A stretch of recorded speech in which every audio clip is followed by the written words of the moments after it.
বেশ কিছু তরুণকে, বেশ কিছু সম্ভাবনাময়ী যুবককে আজকে পুরস্কার বিতরণ করা হবে এবং সেটিকে কেন্দ্র করে আজকের এই আয়োজন।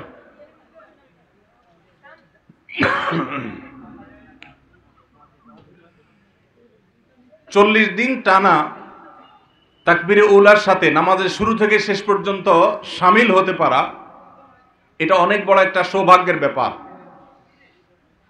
নবী করিম সাল্লাল্লাহু আলাইহি ওয়াসাল্লাম বলেছেন, তিরমিজিতে হাদিসটি বর্ণিত হয়েছে, যে ব্যক্তি 40 দিন জামাতের সাথে তাকবীরে উলার সাথে নামাজের শুরু থেকেই ইমামের সঙ্গে যোগ দিয়েছেন, মাঝে নয়, সেই ব্যক্তিকে আল্লাহ রাব্বুল আলামিন দুটি নেয়ামত দান করবেন। তার জন্য আল্লাহর পক্ষ থেকে দুটি পরোয়ানা জারি হবে। তার একটা হলো বারাআতুম মিনান নিফাক, এই ব্যক্তির মুনাফিকি থেকে মুক্তির ঘোষণা দেওয়া হবে, যে এই ব্যক্তির মধ্যে কপটতা নেই, সে খালেস এবং সচ্চা মুমিন, তার ইমানের ভিতরে কোনো ভেজাল নেই। এই পরোয়ানা সে আল্লাহর পক্ষ থেকে লাভ করবে।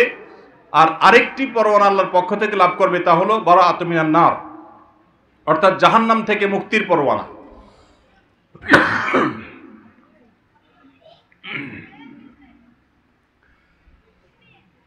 একজন মুসলমানের জীবনে এই দুটি প্রাপ্তি, এর চাইতে বড় কোনো প্রাপ্তির বিষয় আর হতে পারে না। একদিক থেকে সচ্চা মুসলমান, খাঁটি মুসলমান হওয়ার সার্টিফিকেট, অপর দিক থেকে জাহান্নাম থেকে মুক্ত হওয়ার সার্টিফিকেট। যারা টানা 40 দিন তাকবীরে উলার সাথে নামাজের শুরু থেকে শেষ পর্যন্ত ইমামের সাথে জামাতে শামিল হতে পেরেছে, সেই মানুষগুলোর জন্য এই সৌভাগ্যের ঘোষণা দিয়েছেন আমাদের প্রিয় নবী সাল্লাল্লাহু আলাইহি সাল্লাম।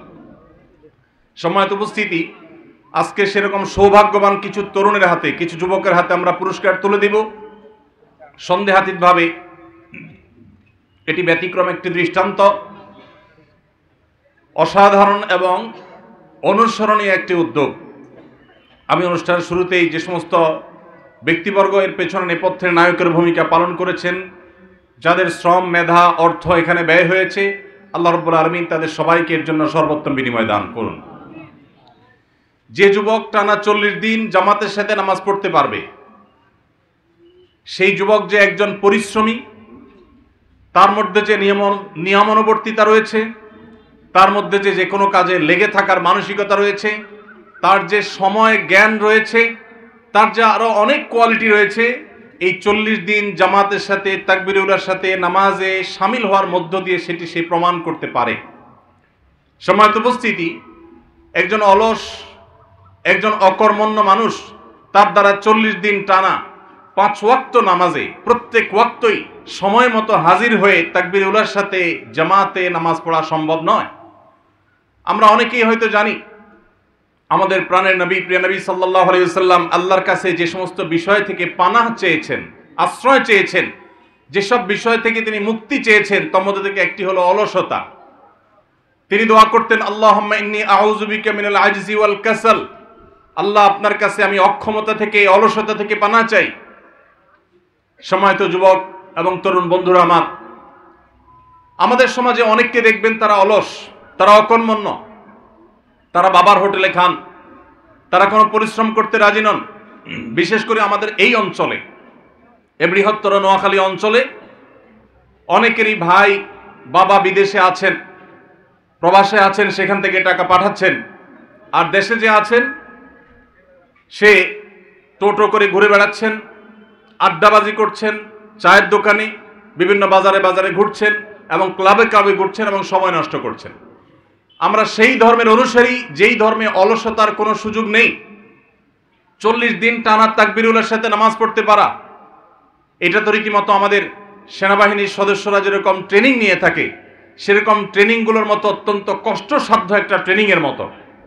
আমি আবারও বলতে চাই, টানা 40 দিন যিনি 5 ওয়াক্ত নামাজ নিয়মিত জামাতের সাথে আদায় করতে পেরেছেন, এই লোকটা পরিশ্রমী, এই লোকটার সময় জ্ঞান আছে, এই লোকটা অত্যন্ত সিরিয়াস যে কোনো কাজে, এবং তার মধ্যে অলসতা নেই, তিনি নিয়মানুবর্তী, আরো অনেক যোগ্যতা একসাথে তার মধ্যে রয়েছে, এই জিনিসকে তিনি প্রমাণ করতে পারছেন। আমরা যারা এই অ্যাচিভমেন্ট করতে পারি নাই, আমি আজকের অনুষ্ঠানের মাধ্যমে তাদেরকে বলবো, আসুন এর জন্য আমরা চ্যালেঞ্জ গ্রহণ করি। সবাই চেষ্টা করতে পারি তো ইনশাআল্লাহ? আল্লাহ তাআলা আমাদের সবাইকে জীবনে একবার হলেও প্রিয় নবী সাল্লাল্লাহু আলাইহি সাল্লামের এই গুরুত্বপূর্ণ সুন্নাহর উপরে, এই নির্দেশনার উপরে আমল করার তৌফিক দান করুন। সম্মানিত উপস্থিতি, আজ আমাদের সমাজে তরুণদের দিকে তাকালে আমরা নানা কারণে দুশ্চিন্তায় পড়ে যাই, আমরা নানা কারণে পেরেশান হয়ে পড়ি। শুধুমাত্র এই বছর এসএসসি এবং দাখিল পরীক্ষার ফলাফল প্রকাশের পর 8 থেকে 10 জন শিক্ষার্থী অকৃতকার্য হওয়ার কারণে আত্মহননের পথে পা বাড়িয়েছে। প্রত্যেকটি পাবলিক পরীক্ষার ফলাফল প্রকাশের পর এই ধরনের অনাকাঙ্ক্ষিত ঘটনা আমরা শুনতে পাই। আমাদের মধ্যে যারা বয়সে তরুণ, সে সমস্ত তরুণ এবং যুবক বন্ধুদেরকে বলতে চাই, মা বাবা একটি সন্তানকে তিল তিল করে কিভাবে গড়ে তোলেন, কিভাবে তাদেরকে মানুষের মতো মানুষ করেন, তার জন্য তাদের কত শ্রম, কত মেধা, কত ভালোবাসা, কত তাদের অবদান এর পেছনে তাদের থাকে, সেটি আমরা অনেকে বুঝতে পারি না। আর যার কারণে আমরা সামান্য একটু দুশ্চিন্তায়, সামান্য একটু বিপদে আমরা আত্মহননের পথে পা বাড়াই। অথচ আমরা জানি ইসলাম যে সমস্ত বিষয়গুলোকে মহাপাপ হিসাবে, সবচেয়ে বড় অপরাধ হিসাবে গণ্য করেছে, সেই বড় অপরাধগুলোর মধ্যে থেকে একটা হলো আত্মহত্যা। আত্মহত্যা কেন মহাপাপ? কারণ একজন মানুষ আত্মহত্যা তখনই করে যখন সে সকল আশা ছেড়ে দেয়। একজন ইমানদার, তিনি কখনো নিরাশ হওয়ার কোনো সুযোগ নেই। ইমানদার কখনো আশা ছাড়তে পারে না। সমস্ত দুয়ার বন্ধ হয়ে গেলেও, সকল পথ বন্ধ হয়ে গেলেও, আমার দেয়ালে পিঠ ঠেকে গেলেও আল্লাহ রাব্বুল আলামিন ওই জায়গা থেকে আমাকে ব্যাক করাতে পারেন কি পারেন না? আল্লাহর কাছে অসম্ভব বলতে কিছু আছে? এই পৃথিবীতে শত সহস্র মিরাকল, শত সহস্র অলৌকিক ঘটনা আমাদের চোখের সামনে দিয়ে অনবরত ঘটে। আমরা একটু চোখ মেলে তাকালেই দেখতে পাবো বহু অসম্ভব ধরনের কঠিন কঠিন ঘটনার সাক্ষী আমাদের এই দুই চোখ। অতএব আমরা সর্বাবস্থা আল্লাহর প্রতি আস্থাশীল থাকব। আমাদের জীবনে পরীক্ষা সামগ্রিক জীবনের তুলনায় খুবই ক্ষুদ্র একটি পার্ট জীবনের। অতএব এটাই জীবনের একমাত্র বিষয় নয়। এই পরীক্ষাকে কেন্দ্র করে যারা ডিপ্রেসড হয়ে যাচ্ছেন, যারা দুশ্চিন্তায় পড়ে যাচ্ছেন, বা কেউ কোনো কারণে সমাজে অপমানিত হয়ে আত্মহননের পথে পা বাড়াবার মতো এরকম মহা অপরাধের চিন্তা যারা করছেন, তাদেরকে বলতে চাই, আল্লাহ তাআলা বলেছেন কোরআনে কারীমে, ওয়ালা ইয়াসমির রাহিল্লাহি ইল্লাল কওমুল কাফিরুন, আল্লাহর রহমত থেকে যারা অবিশ্বাসী, যারা বেঈমান, তারা ছাড়া কেউ কখনো নিরাশ হতে পারে না। যাদের আল্লাহর প্রতি বিশ্বাস নেই তারা আশা ছেড়ে দিতে পারে, কিন্তু আপনি আমি যারা আল্লাহর প্রতি বিশ্বাস করি, আমরা ভরসা করব আল্লাহর প্রতি যে আমার দেয়ালে পিঠ ঠেকে গেছে, একটা বিপদ হয়েছে, আরেকটা সুদিন আমার আসবে, একটি সমস্যা হয়েছে, বহু সুবিধা আমার জীবনে আসবে। আল্লাহ বলেছেন ইন্না মাআল উসরি ইসরা, নিশ্চয়ই কষ্টের সাথেই মানুষের সুখ রয়েছে, দুঃখের সাথেই সুখ রয়েছে, মানুষের বিপদের সাথেই মানুষের বিপদ মুক্তির উপায়ও রয়েছে। এই জন্য একজন ইমানদার কখনো ডিপ্রেশনে পড়তে পারে না। সম্মানিত উপস্থিতি, আজ আমাদের তরুণ প্রজন্মের সামনে শত সহস্র বাধা রয়েছে। এর মধ্যে সবচেয়ে বড় বাধা হলো মাদকের বাধা। আজ আমি কয়েকটি মাদকের কথা আপনাদের সঙ্গে শেয়ার করতে চাই, যে মাদকগুলো আমাদের তরুণদেরকে ধ্বংস করে দিচ্ছে, যে মাদকগুলো আমাদের ক্যারিয়ার ধ্বংস করছে, যে মাদক আমাদের পরিবারগুলোকে ভেঙে খান খান করে দিচ্ছে, যেই মাদকতা আমাদের সমাজকে নষ্টের শেষ জায়গায় পৌঁছে দিচ্ছে, অতল তলে হারিয়ে দিচ্ছে। সেই মাদকগুলোর মধ্যে থেকে সর্বপ্রথম এবং প্রধান হলো খোঁজ যে মাদক দ্রব্য আছে সেগুলো। আজ মাদক দ্রব্য আমাদের অনেক ভালো এবং সম্ভ্রান্ত পরিবারের ছেলেদেরকে, মেয়েদেরকে ধ্বংসের দ্বারপ্রান্তে নিয়ে যাচ্ছে। বহু বাবা মায়ের চোখের পানি পড়ছে, বহু সন্তানের জীবন ধ্বংস হচ্ছে। কিন্তু এর শুরু যখন হয় তখন আমরা অনেকে টের পাই না। বিশেষ করে যারা বয়সের তরুণ, তাদেরকে বলতে চাই, কেন ইসলাম বলেছে অসৎ সঙ্গে সর্বনাশ? কেন আল্লাহ সুবহানাহু ওয়া তাআলা কোরআনে নির্দেশ করেছেন ইয়া আইয়ুহাল্লাযীনা আমানুত্তাকুল্লাহ ওয়া কুনু মা'আস সাদিকিন, হে ঈমানদারেরা, হে মুসলিম সদস্যরা, তোমরা সব সময় আল্লাহর তাকওয়া অবলম্বন করবে, আর এটার জন্য সত্যবাদী, ভালো, নিষ্ঠাবান এবং খালিস ভালো মানুষদের সান্নিধ্য এবং তাদের সংস্রব গ্রহণ করবে। আমরা যারা বয়সে তরুণ, আমরা লক্ষ্য রাখবো আমরা কাদের সাথে মিশছি। আমি যাকে বন্ধু হিসাবে গ্রহণ করছি, আমি যার সাথে মিশছি, যার সাথে উঠা বসা করছি, সে ভালো মানুষ কিনা, সে ভালো মুসলিম কিনা, সে 5 ওয়াক্ত নামাজ পড়ে কিনা। যিনি 5 ওয়াক্ত নামাজ পড়েন তার দ্বারা কখনো মাদক আসক্ত হওয়া সম্ভব নয়। পৃথিবীতে যত খুনি পাবেন সমস্ত খুনিদের প্রায় সবাই কোনো না কোনোভাবে মাদকের সাথে সম্পৃক্ত। যত অপরাধী পাবেন তাদেরকে দেখবেন বেশিরভাগ অপরাধীরাই কোনো না কোনোভাবে মাদকের সাথে সম্পৃক্ত। কিন্তু পৃথিবীর ইতিহাসে একজন নামাজিও হয়তো দেখাতে আপনি পারবেন না যেই নামাজি 5 ওয়াক্ত নামাজ পড়েন আবার মাদকের সাথে কোনোভাবে সম্পৃক্ত। সম্মানিত উপস্থিতি, আজ সেজন্য আমাদেরকে দীপ্ত কণ্ঠে শপথ করতে হবে আমরা মুসলিম হিসাবে ইসলামটাকে প্র্যাকটিস করব। এর জন্য কোনো প্রকার হেজিটেশন আমাদের হবে না, হীনমন্যতে আমরা ভুগবো না। আমরা সেই ইসলামের অনুসারী যে ইসলামে আমাদের সমস্ত সমস্যার সমাধান আছে। আজকে আমাদের আইন শৃঙ্খলা রক্ষাকারী বাহিনী তারা কিশোর গ্যাং এটা মোকাবেলা করতে গিয়ে হিমশিম খেতে হচ্ছে। আজকে মাদক নিয়ন্ত্রণ করতে পারছে না, নানামুখী অপরাধ আমাদের সমাজকে ধ্বংস করে দিচ্ছে। যুবকরা যখন ধ্বংসের পথে পা বাড়ায় তখন তারা নিজেরাও টের পায় না যে তাদের সামনে কি জাহান্নাম অপেক্ষা করছে, তাদের সুন্দর এবং সোনালী ভবিষ্যৎকে কিভাবে ধ্বংসের অতল তলে ফেলে দিচ্ছে, এটা যুবকরা অনেকে টেরও পায় না। সময়ত উপস্থিতি, এজন্য আমাদের মাদকের ভয়াবহতা থেকে, এর করাল গ্রাস থেকে বাঁচতে হলে সর্বপ্রথম যে বিষয়টি আমাদের মাথায় রাখতে হবে তা হলো কখনো অসৎ সঙ্গ অবলম্বন করা চলবে না। সব সময় নামাজি, দিনদার, আল্লাহর সঙ্গীকে সঙ্গী হিসাবে গ্রহণ করতে হবে। মনে রাখবেন, কেউ জীবনে প্রথম মাদকের যে সমস্ত ট্যাবলেটগুলো আছে, যে সমস্ত সিরাপগুলো আছে, এগুলো সেবন করা শুরু করে দেয় না, এগুলো প্রথমে শুরু করে না। মাদকের শুরু হয় সাধারণত একেবারে শুরু হয়ে থাকে অসৎ সঙ্গী, খারাপ বন্ধু, তাদের সাথে আড্ডাবাজির মধ্য দিয়ে। এরপরে মাদকের দ্বিতীয় ধাপে এসে ধূমপায়ী বন্ধুদের পালায় পড়ে ধূমপান করে, এটা হলো মাদকের দ্বিতীয় ধাপ। মাদকের তৃতীয় ধাপে মানুষ একটা পর্যায়ে গিয়ে মাদক দ্রব্যের দিকে হাত বাড়িয়ে ফেলে। অতএব আমরা প্রথম থেকে যেন বাদ দেই, ইসলাম সেই শিক্ষা দিয়েছে। দেখুন, ইসলাম বলেছে লা তাকরাবুজ জিনা, তোমরা ব্যভিচারের কাছেও যেও না। একজন নারী তিনি সম্মানিতা, একজন নারী তিনি মা, তিনি বোন, নারীকে সম্মান করতে হবে। সেজন্য নারী কোনোভাবে যৌন নিগ্রহের শিকার যেন না হয়। আল্লাহ তাআলা আমাদেরকে বলেছেন ওয়ালা তাকরাবুজ জিনা, তোমরা জেনার কাছেও যেও না। কেন আল্লাহ বলেছেন জেনার কাছেও যেও না? কারণ আল্লাহ জানেন জেনা, ব্যভিচার এমন অপরাধ, এগুলো সরাসরি কেউ লিপ্ত হয় না, কাছাকাছি যায়, তারপরে মানুষ সেই অপরাধে লিপ্ত হয়। অতএব জেনার কাছেও যেতে আল্লাহ তাআলা নিষেধ করেছেন, তার মানে আগে থেকে বাদ দিতে বলেছেন।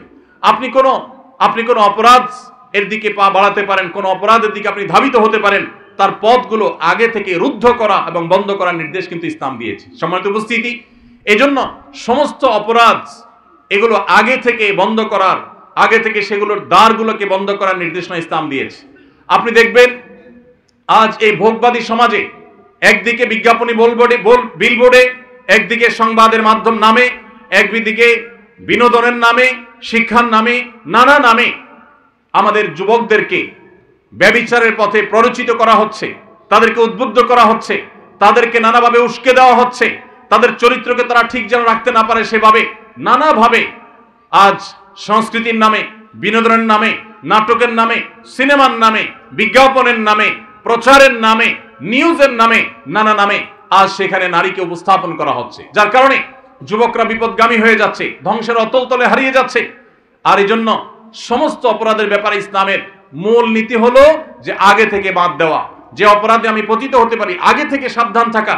আপনি যদি কোনো খারাপ সঙ্গীর সংস্রবে যান, তাহলে আপনি একসময় মাদক আসক্ত হবেন, আপনি একসময় খুনি হতে পারেন, আপনি একসময় সন্ত্রাসী হতে পারেন। ভাইরা আমার, আমাদের এই প্রিয় স্বদেশকে, প্রিয় মাতৃভূমিকে, এই সোনালী দেশকে যদি আমাদের সাজাতে হয়, মুসলিম হিসাবে মুসলমানের মুখকে যদি উজ্জ্বল করতে হয়, তাহলে আমাদের যুব সমাজকে ঘুরে দাঁড়াবার কোনো বিকল্প পথ খোলা নেই। যুবক ভাইরা, আপনাদেরকেই শপথ করতে হবে, মাদকের বিরুদ্ধে দাঁড়াতে হবে। মনে রাখবেন, মাদক মানুষের বিবেককে ধ্বংস করে দেয়, মানুষের বিবেক লোপ পেয়ে যায় মাদক আসক্তির মাধ্যমে, মাদক সেবনের মাধ্যমে। বিবেক হলো আল্লাহ তাআলার সবচেয়ে বড় নিয়ামত। যেই দ্রব্য গ্রহণ করার মাধ্যমে মানুষ অস্বাভাবিক হয়ে যায়, মানুষ পাগল হয়ে যায়, মানুষ বিকৃত মস্তিষ্ক হয়ে যায়, মানুষের স্বাভাবিকত্ব থাকে না, সেটা কখনো সুখাদ্য, সেটা কখনো সুপানীয় হতে পারে না, সেটা কোনো আদর্শ খাবার বা পানীয় হতে পারে না। কোরআনে আল্লাহ রাব্বুল আলামিন বারবার সাবধান করেছেন, কারণ মানব জাতির ধ্বংসের জিনিসগুলো সম্পর্কে আল্লাহ তাআলা আমাদেরকে সাবধান করেছেন। আল্লাহ তাআলা আমাদের প্রতি দয়ালু। ভাইরা আমার, গোটা পৃথিবীতে যত মানুষ দেখবেন, এর মধ্যে যারাই মাদকের সাথে কোনো না কোনোভাবে ইনভলভ হয়েছেন এবং মাদকাসক্ত হয়েছেন এবং মাদকে ইউজ টু হয়ে গেছেন, এই মানুষগুলো তারা নিজেদের বিপদের কারণ হয়েছে, তারা সমাজের বিপদের কারণ হয়েছে, তারা ধ্বংস টেনে এনেছে নিজের এবং পরিবারের এবং দেশের এবং মানব সভ্যতার ধ্বংস তারা টেনে এনেছে। ইসলাম এমনিতে নিষেধ করেনি। ভাইরা আমার, আপনারা জানেন যে মাদক যারা গ্রহণ করে এদের বডিতে ইমিউন সিস্টেম উইক হয়ে যায়, দুর্বল হয়ে পড়ে। যারা মাদক আসক্ত থাকে তাদের শরীরে রোগ প্রতিরোধ ক্ষমতা কমে যায়, দুর্বল হয়ে যায়।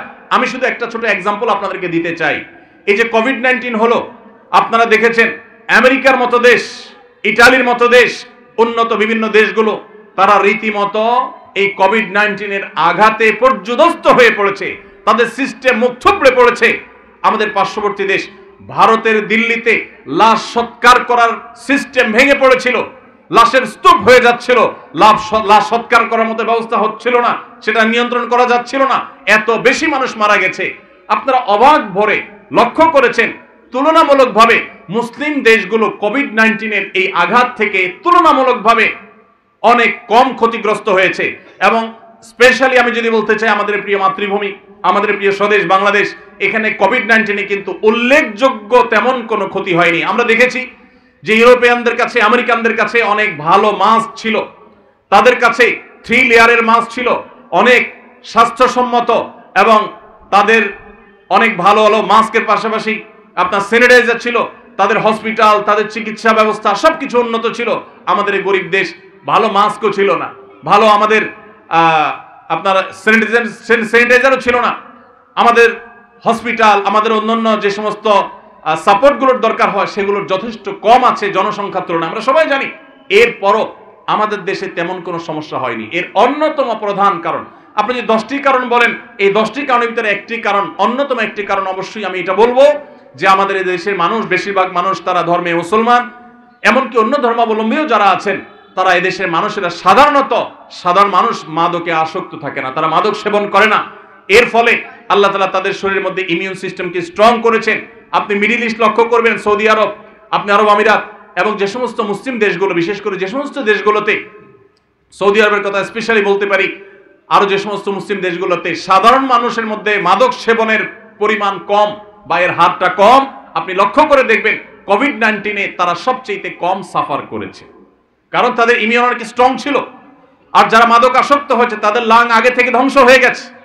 এজন্য ভাইরা আমার, আমরা মাদককে না বলা ছাড়া আমাদের জীবন কখনো গড়ে তুলতে পারবো না। আমরা যদি সুন্দর ক্যারিয়ার গড়ে তুলতে চাই, আমরা যদি সুন্দর সমাজ গড়ে তুলতে চাই, আমার শিক্ষা জীবনকে যদি আমি সাজাতে চাই, আমি যদি দেশ এবং বিশ্ব মানবতার জন্য, মুসলিমের জন্য কিছু করতে চাই, মাদককে না বলার কোনো বিকল্প পথ আমাদের সামনে খোলা নেই।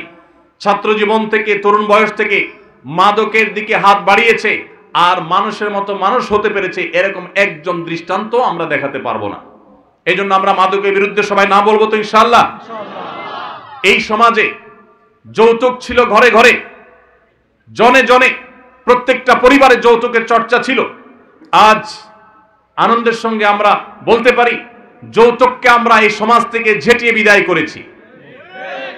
যৌতুক এখন আমাদের সমাজে রীতিমতো একটা দোষের ব্যাপার, এবং এটার পেছনে সবচেয়ে বেশি অবদান আমাদের প্রশাসন, আইন শৃঙ্খলা রক্ষাকারী বাহিনীদের পাশাপাশি, সে সমস্ত ভাইদের পাশাপাশি সবচেয়ে বেশি অবদান রেখেছেন আলেম সমাজ।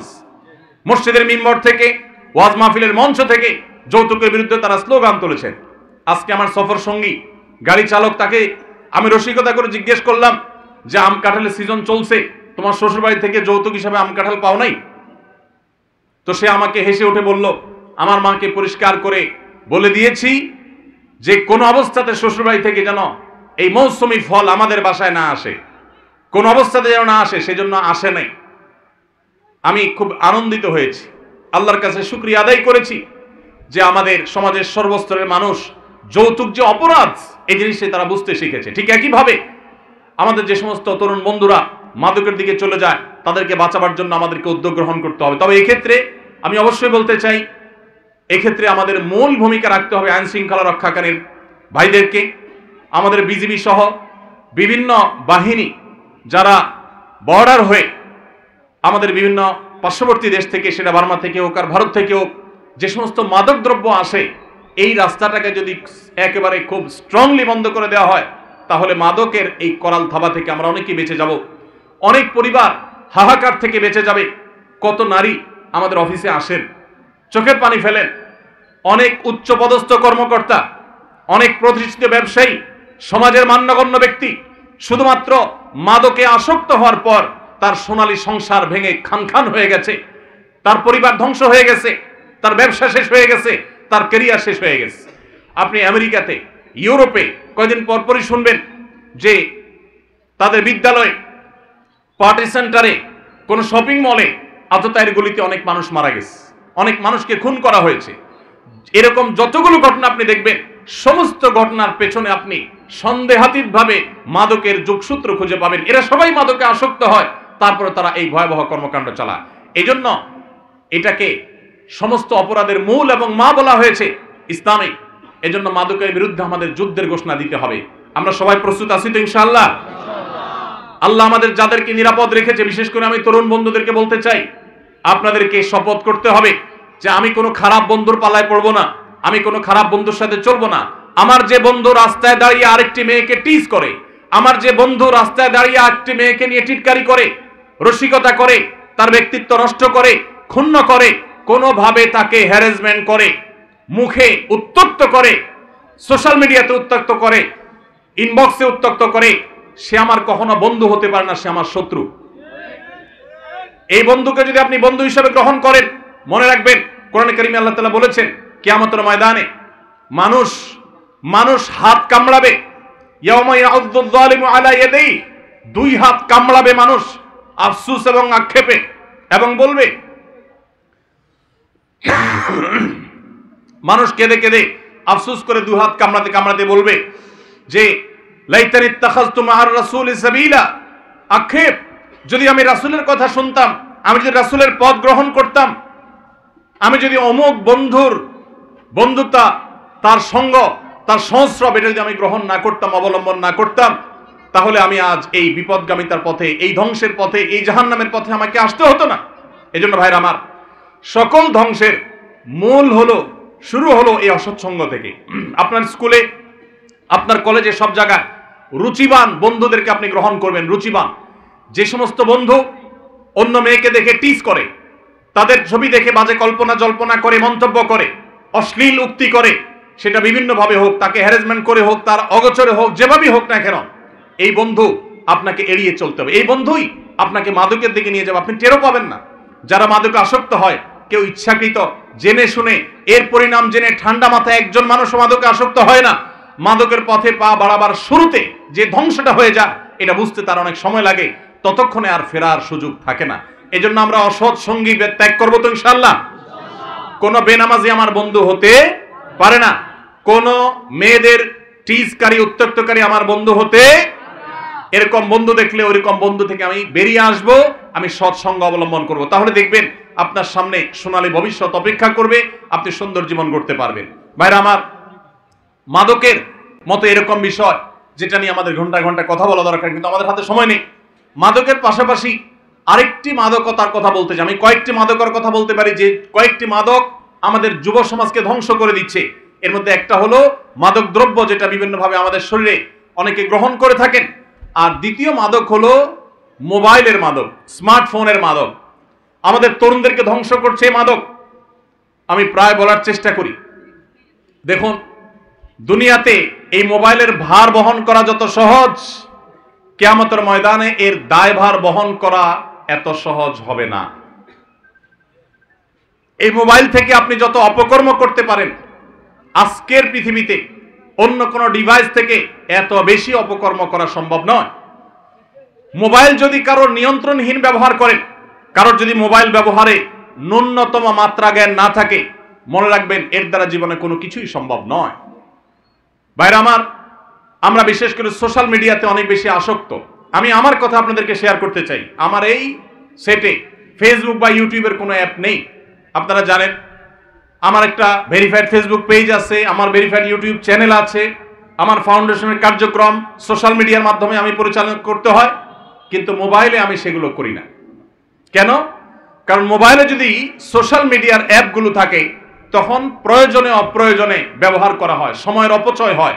আমাদের জীবনটা অনেক দামি, অনেক মূল্যবান। এই যৌবন বয়সে আমাদের সমাজকে, আমাদের পরিবারকে, বিশ্ব মানবতাকে, মুসলিম জাতিকে অনেক কিছু দেওয়ার সুযোগ আছে, কিন্তু এই মোবাইল ফোনের আসক্তি আমার সবকিছুকে ধ্বংস করে দিচ্ছে। অতএব এটাকে নিয়ন্ত্রণ করার চেষ্টা করতে হবে। মনে রাখবেন, মোবাইল ফোনে আসক্ত কোনো মানুষ দ্বারা জীবনে বড় কোনো কাজ করা সম্ভব নয়। আমি বাংলাদেশের প্রথম সারির একটা ব্যবসা প্রতিষ্ঠান 1, 2, 3 হবে, 1, 2, 3 এর মধ্যে থাকবে এরকম একটা ব্যবসা প্রতিষ্ঠানের মালিক পক্ষের সাথে একটা মিট ছিল আমার। সেই মিটিংয়ে আমাকে যিনি পরিচয় করা দিচ্ছেন, তিনি পরিচয় করা থেকে বলেছেন যে হুজুরের অনেক বক্তব্য সোশ্যাল মিডিয়াতে আছে ইত্যাদি ইত্যাদি।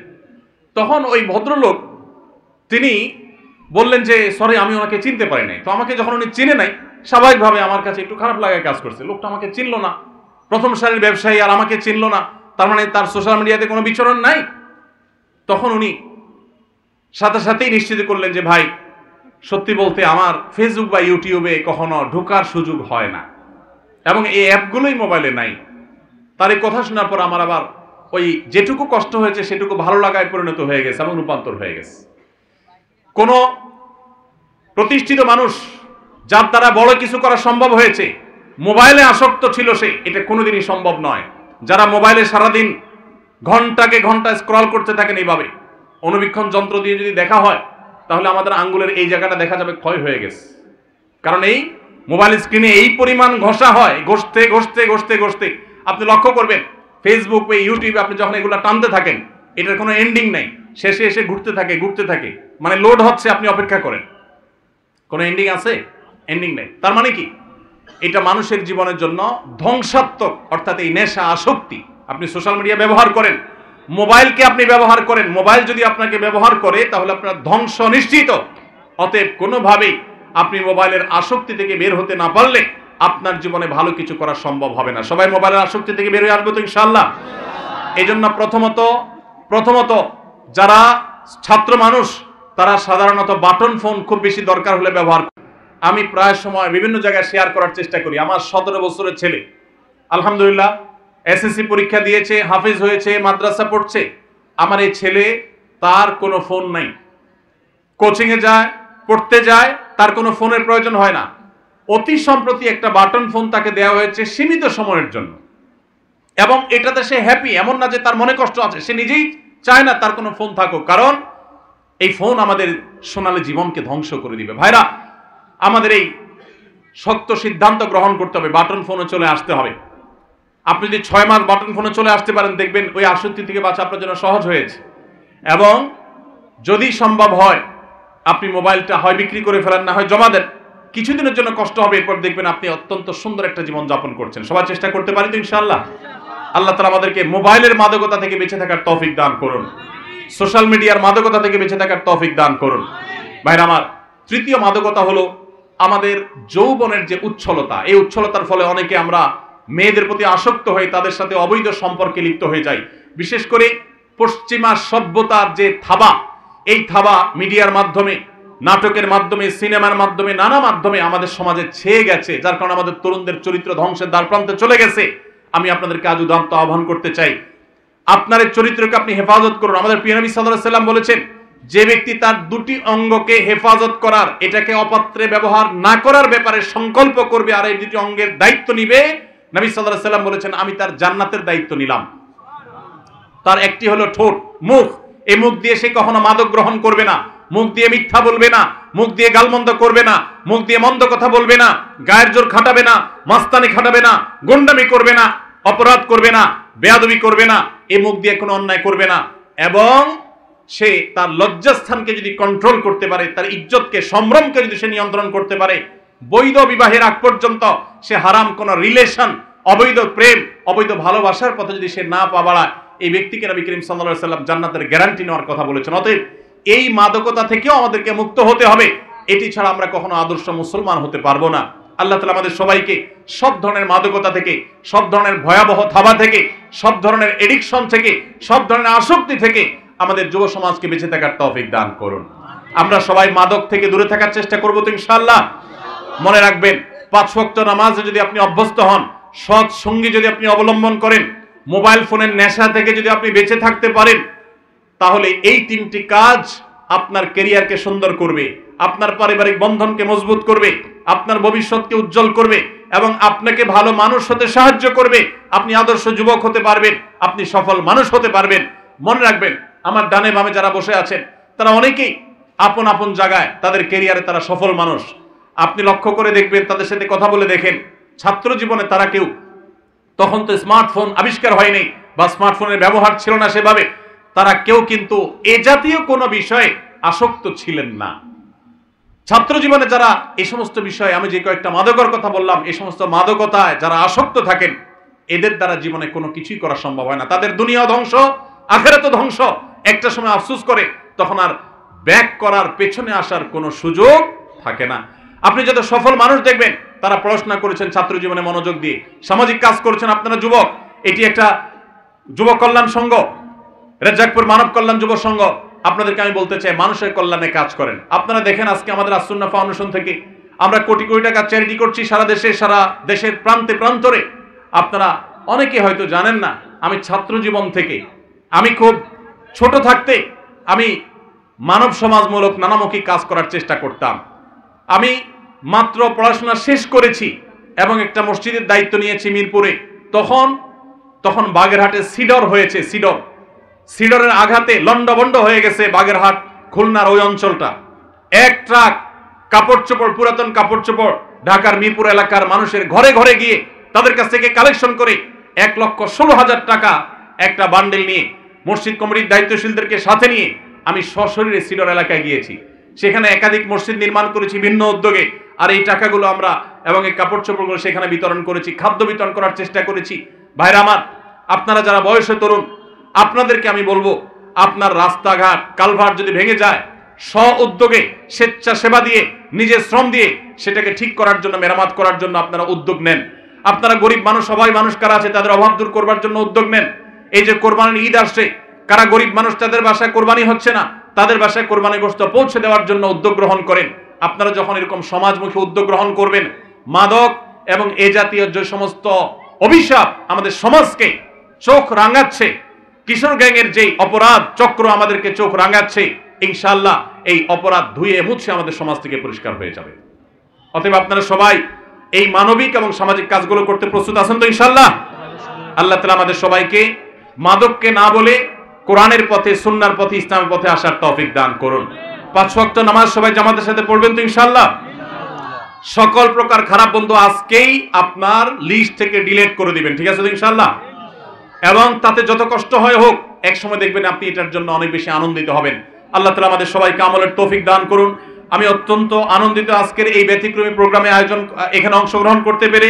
বিশেষ করে জনাব অ্যাডভোকেট সাহেব, তিনি বারবার যোগাযোগ করেছেন, তার তরফ থেকে বারবার যোগাযোগ হয়েছে, এবং অত্র এলাকার মান্যগণ্য ব্যক্তিবর্গ যারা আছেন, সফল ব্যক্তিত্ব যারা আছেন, আমি সবার কাছে কৃতজ্ঞ আমাকে এরকম একটা প্রোগ্রামে উপস্থিত হওয়ার সুযোগ করে দেওয়ার জন্য। মাগরিবের পর ইনশাআল্লাহ আমরা পুরস্কার বিতরণীতে যাব। আল্লাহ তাআলা আমাদের সবাইকে যে সমস্ত কথা শুনলাম আমল করার তৌফিক দান করুন।